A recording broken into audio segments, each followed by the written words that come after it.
So I did ask for a microphone, so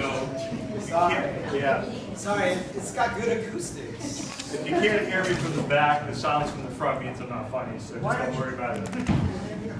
Before I start, let me just say, the formative years I've spent with the company of Steven means that I've had as much of a part in developing my sense of humor as anyone that he's had a nice input on. So although I tried to make this speech comical, please blame Steven if it's not funny. Seriously though, thank you all for coming from all parts of the country here today. We really appreciate having everybody out here. I'm especially glad to be here on this special occasion to celebrate the wonderful day of you two. So my name is Kevin. I've known Steven Carol Kowalchek for 26 years. I bet you didn't know Steven's name, but now you do.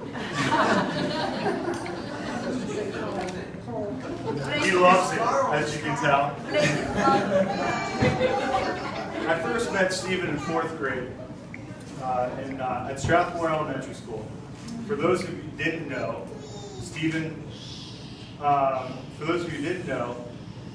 and have the privilege of hearing it, Steven came over here from Switzerland with a nice little fresh accent.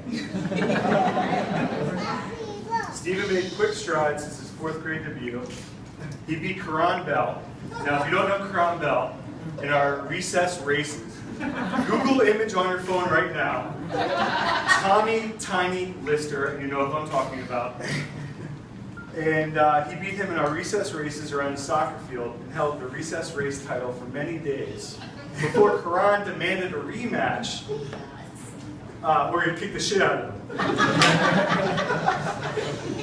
Steven also had the privilege of having the Huffy White Lightning dirt bike that you saw in all the commercials growing up. So we're talking about early 90s. And one of the first kids to wear a starter jacket. Everyone was jealous. These were played straight out of the Jerk playbook, but we all know. He was also shaping up to be a great ice hockey star. He was far more advanced than me and my friends. And he was actually building a great career in ice hockey until he fell and hurt his vagina, excuse me, I mean knee.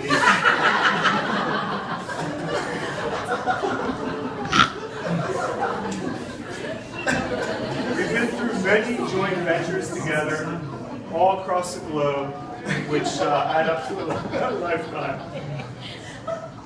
We made documentaries that we've had the privilege to see. They're very legal, but very true. We've raided a place called Crown Books, and we legally borrowed dirty magazines and didn't give them back. But it was okay because it was legal. Let's now fast forward to 3 years ago. Steve was visiting me in New York City in my apartment. This is when he first started talking to Bridget. He started telling me, hey, I met this girl. And I knew from the sparkle in his eye that there was something special going on here. He was very excited to see her again. That's all he was talking about. When we were trying to plan a fun trip to New York, all I could think about was Bridget. I had a hunch she was the one for him, and look where we are now. Marriage is not about finding a person you can live with. It's about finding a person you can't live without. Steven's found that person. May your love be modern enough to survive the times, but old-fashioned enough to last forever. I'd like to conclude this speech by asking everyone to raise their glasses. Steven and Bridget grab hands. Everyone look closely at this bond and remember this moment. Ladies and gentlemen, the new Mr. and Mrs. Kowalchek.